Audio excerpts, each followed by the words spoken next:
presents Starbound Studios starring Maggy Martinez and the Hot Seat Interview. Y ahora con ustedes, Maggy Martinez en Caliente.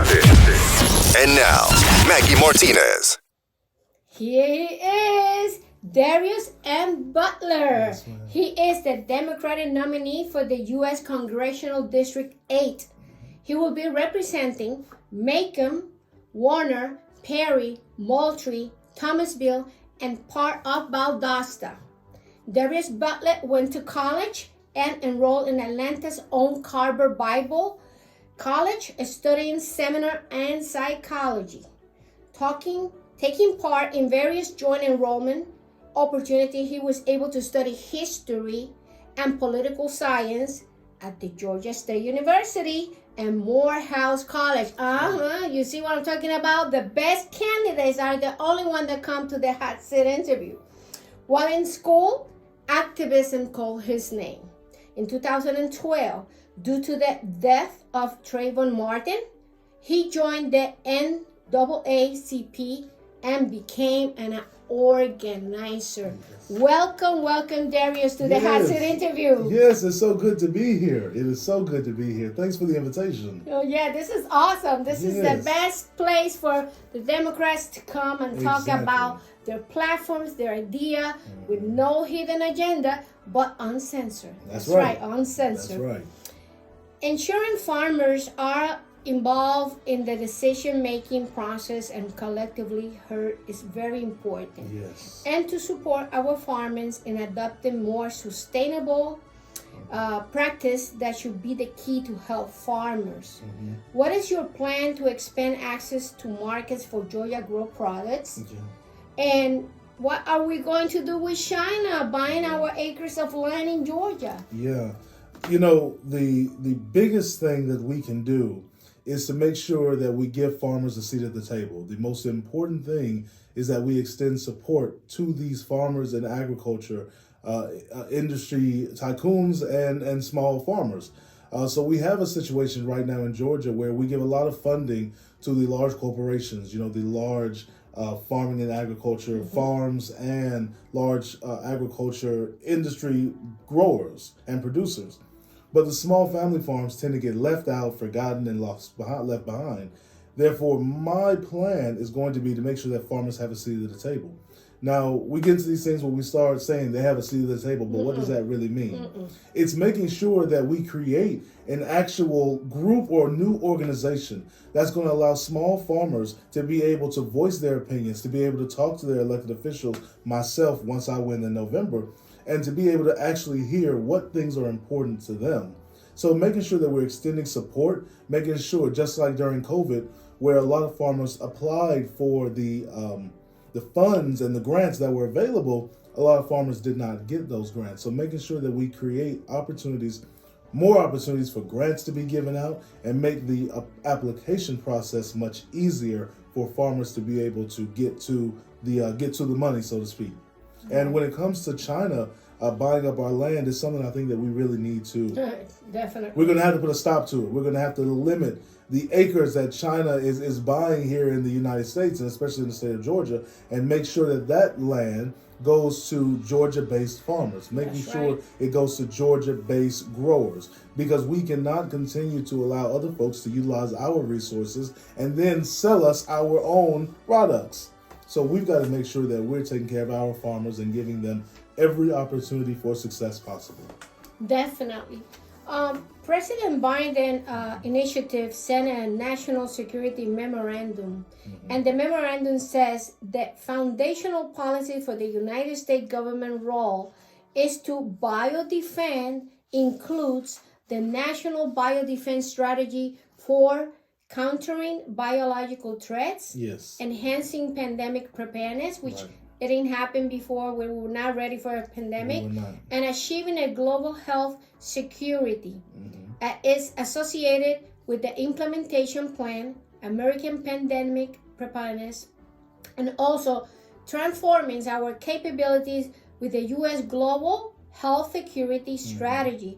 This is so important. You must be saying, oh, this is so boring. No, it's so important Yes. because how can we prepare as a nation to avoid goods and services essential being lack of them, and also what experience we have and we learn from the pandemic and like it happened with baby formula. How do you think we can prepare for a pandemic? Well, the best way is to not do anything that happened in 2019 and 2020. We have got to remember back during the Obama administration when the Zika virus came out, when the H1N1, when the swine flu was all running rampant. There was no need for shutdowns. There was quick, rapid response to isolate the infected individuals and to make sure that there was not a widespread catastrophe, as COVID turned out to be.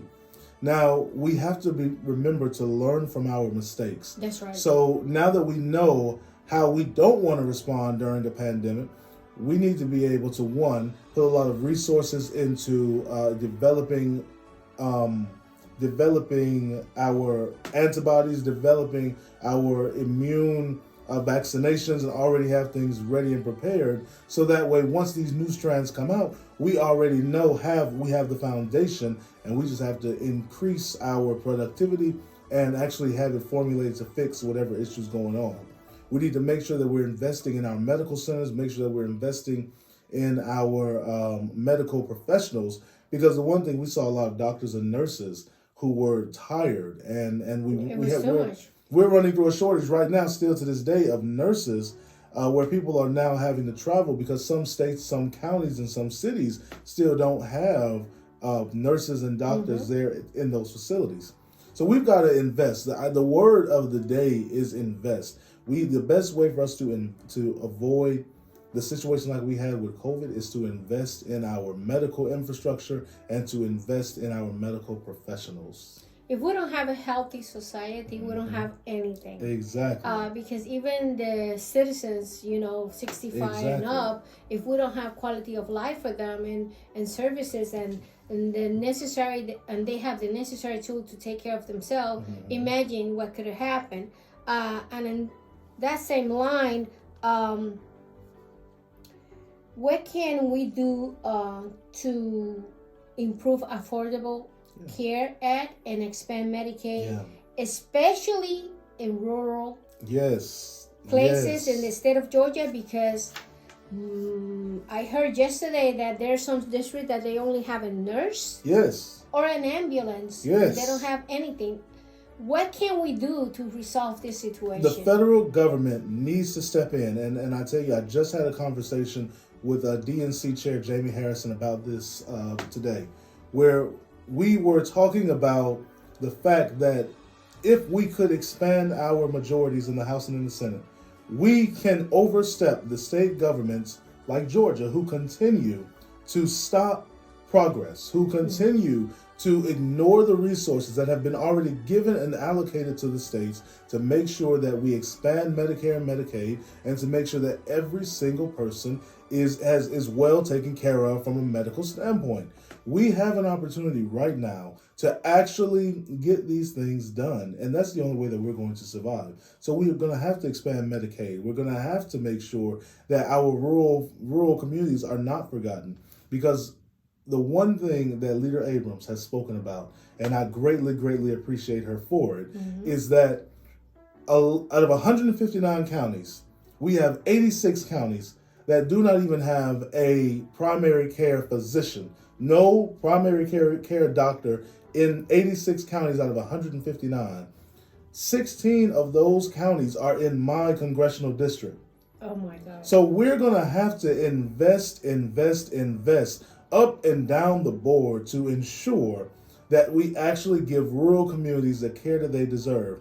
My hometown of Pulaski County, Hawkinsville, Georgia, we have a small medical center there that is underfunded, that does not have enough people to work in the facility, that does not have the resources that they need to thrive and survive, to the point where a lot of people in my hometown feel that they have to drive to either Macon and in some cases to Henry County just to get some care. That is an hour and 30-minute drive. Now imagine for a moment. In an emergency, that's it. In an emergency, that is your life. So we've got to invest in these rural healthcare and the infrastructure of healthcare up and down the board in all 159 counties and all 50 states and territories in the United States of America.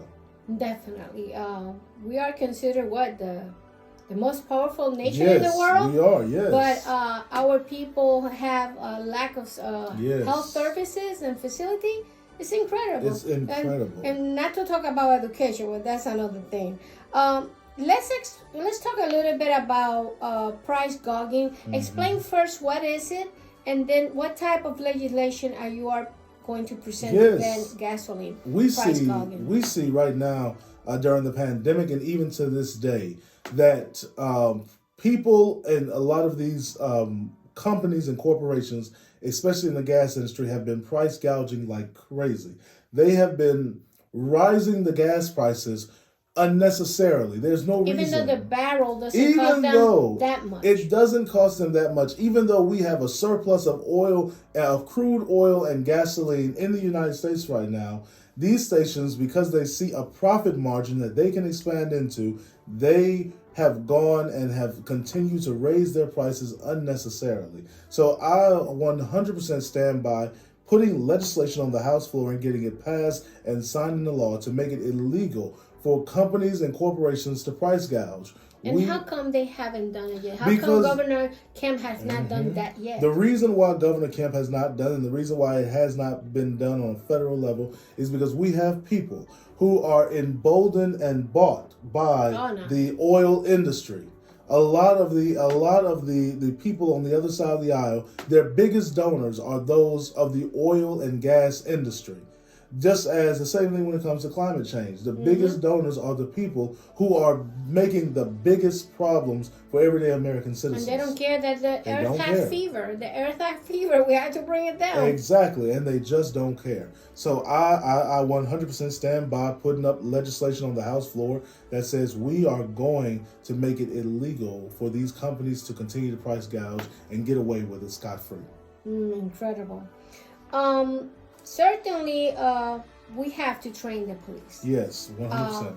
What are your plans to fund the police and increase accountability and responsibility, especially with what happened with Martin? Yes, I love the question because I love that you made sure to say to fund the police, and I want to make sure that we underscore Democrats are not trying to defund the police. That is an absolute myth.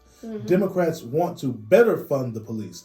Democrats want to make sure that the police officers have the best training, that they have the best resources, that they have the best equipment. And the only way to do that is to fund the police. And I do believe that we have got to better fund the police. I have uncles and godfathers and friends who are police officers, two who are sheriffs of two Metro Atlanta counties. And I tell you, the biggest thing that we need to do for our police officers is to, one, let them know that we appreciate them, and for two, to make sure that we give them the resources needed. Now, while we're doing that, we have to be able to walk and chew gum at the same time to make sure that folks know we are going to hold you accountable for your actions. Just because you put on a badge does not mean that you are excluded from any type of abuse of power. So now we've got to make sure we hold folks accountable. We need to make sure that we have a national registry, because there is no reason that someone can be kicked off the force in DeKalb or Henry County and then come down to Bibb County and get right back on the force to create the exact same issues without any type of reform or understanding as to why we got here in the first place. So I believe we're going to have to hold folks accountable. We're going to have to create a national registry. We're going to have to make sure that we invest in police officers, give them the resources necessary, because the one thing that I want everybody to know is that there are so many good officers in this country. There are so many good officers in these cities. But the problem is that we allow the bad ones to get all of the limelight. So we need to make sure that we uplift our good officers, that we purge the bad officers, and that we make sure that we invest in our community policings. Excellent. And I think the confusion here was when everything started and all these problems and killings happened. people got desperate and started talking about defunding the police. Exactly. But it was not the leaders that spoke about that. Exactly. We're talking about the society as a whole spoke about that.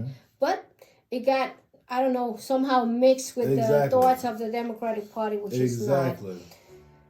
What are your plans to restore people trust in the voting rights? And also talk to me about Jones-Lewin Voting Rights Advancement Act. Yeah, I am 100% supportive of the John Lewis Voting Rights Act. I think that we have got to expand our voting rights, because for the first time in the last 50 some odd years, our voting rights have been put under attack. They are being imped upon. So we've got to make sure that we expand out our voting rights. We need to make sure that we reinstate the 1965 Voting Rights Act. We need to make sure that we expand that out to bring it into today's society. We need to make sure that we're taking Election Day serious. So when I say that, we've got to make sure that we're going to actually, invest in Election Day. It needs to be a federal holiday. We need to educate people better to let them know that, your vote is important.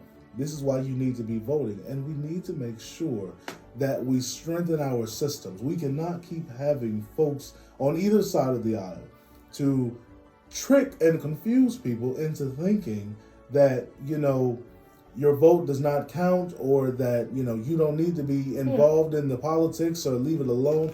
We need people to be engaged, because our democracy is genuinely under attack. And the only way that we're going to preserve and protect this democracy is if we get folks active, is that we get folks involved and we get folks engaged. And that all begins with educating people. We've got to educate voters a little bit better than what especially we're doing. The millennials. The millennials are not participating in the voting process.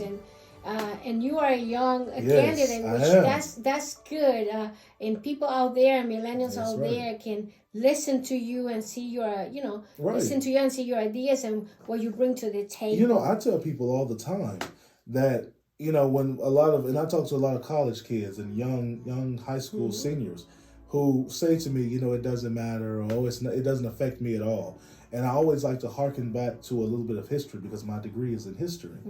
And I tell people, back in the 1860s, when we were at the end of the Civil War, we got the 13th Amendment that outlawed slavery. It took 2/3 of the House, 2/3 of the Senate, and a president to sign that into law to outlaw slavery. At any point, if someone had 2/3 of the House, 2/3 of the Senate, and a president to sign it into law, they could reinstate slavery at any time. At any moment. It is important that we take these elections seriously. And when I say 2/3, I want people to understand, we live in a system where we have 100 senators. 2/3 of 100 is 66. 66 senators at any time could say, slavery might not have been that bad. No. Oh my God. You know how it is. The way these people are thinking, and the way the messages out there and the rhetoric is incredible. It's ridiculous. And I want people to understand something. You have to separate, all this that is happening and look at what's real, what's the reality. Because there's so much going in social media, there's so much going in the media, that sometimes you get confused. Well, which one is the truth? And you have to look for the truth before you vote, and know your candidates, how they think, what they have in their head, how they're going to vote. Because this is so important for our democracy, definitely. Well, violence against women. And you mentioned in your platform that 2021 Violence Against Women Act. Yes. How you going to work with this? I just was endorsed not too long ago by the Georgia Now, and the Now is the National Organization for Women. I've been on the road with the Vote Equality Bus, and I support women. And we've got to make sure that we protect our mothers, our daughters, our sisters, our grandmothers. We've got to make sure we protect them from violence. My opponent voted against the Violence Against Women Act. I will. What is his name? Because people Austin need Scott. to know. Austin Say Scott. it again. My opponent, Austin Scott, voted against the Violence Against Women Act. And I promise right here today and every day going forward that we are going, when I'm elected, I'm going to support the Violence Against Women Act and make sure that we protect all of our women in this country. There is no reason why, women have to live in fear. There is no reason that we still have a boyfriend loophole when it comes to guns. There's no reason why we are not believing the stories of women, and why we are not protecting our most vulnerable populations. There's no excuse for the ignorance and the incivility against women, and especially against women's bodily autonomy. So I 100% support women and support the plights that women are going through to succeed. Well, our daughters and granddaughters, their freedom is at stake. It's at stake. Yes, indeed. Yes, indeed. What happened with Roe versus Wade is incredible. Yes. But since it's already happened, we have to fight this. Yes. I want women to have a waking call. I haven't seen it yet. I went to vote Tuesday. Okay. And I didn't see a lot of people there. I didn't see a lot of women there. It was almost empty. Yeah. So that calling needs to be there.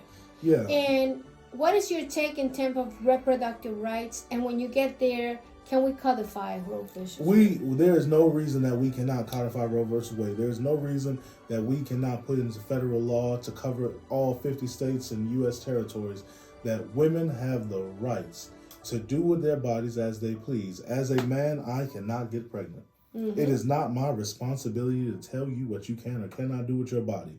And I wholeheartedly believe that conversation, the most intimate conversation that most women and most partners are going to have in their relationships, that's the most intimate conversation you'll ever have. Right. That's the most engaging conversation that you'll ever have.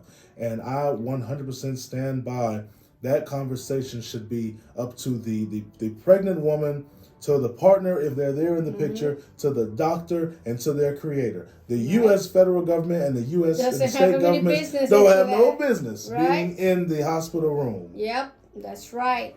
Once you finish your terms and you get elected, and definitely you're gonna get elected, the best candidates come through the hot seat. That's right. No doubt about it. The eloquence, the way they speak, their educational background. That's right. And we'll bring them here for you to listen to them, what they have to say. But how you want your people to remember why you finish all your terms? Yeah.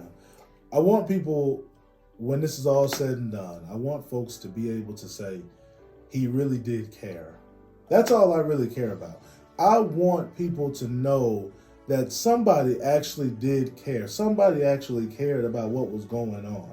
Because right now we're in a situation where we got a lot of people in office who just don't care. They don't care about, the fact that families can't afford to put food on the table. They don't care about families being separated because they have to, have 3 and 4 jobs to hold down the household. They don't care about our children's education or women's rights or infrastructure or all of the litany of issues. They just don't care. And I want my legacy to be that he actually cared. He actually cared about what was going on, and he actually got some things done. He fixed some of the problems. That's right. Where can people reach you? What's your website? Yeah, you can go to the website, www.darriusbutler.com. That's Darrius with 2 R's. Or you can just Google Reverend Darrius Butler. I am a pastor as well. So if you Google Reverend Darrius Butler, you're going to see a whole bunch of pictures of me. and then you can easily get in touch with me. My phone number is public access. You can call me. You can email me. I tell people like this, if I ever don't respond to an email quick enough, you give me a call. You'll always get a quick response. Thank you for coming, Darrius. Yes. Well, we only bring the best. That's right. He stands for reproductive rights, to expand accessible health care in rural areas. He also, to see if we could control the gugging of gasoline, which, is killing us right now. He stands for anything that will help society as a whole. And he is going to be there always available for you to contact him and to speak to him about your needs and how can we improve the quality of life of the district that he will be representing. This is Maggy Martinez, the Hot Seat Interview. Until next time.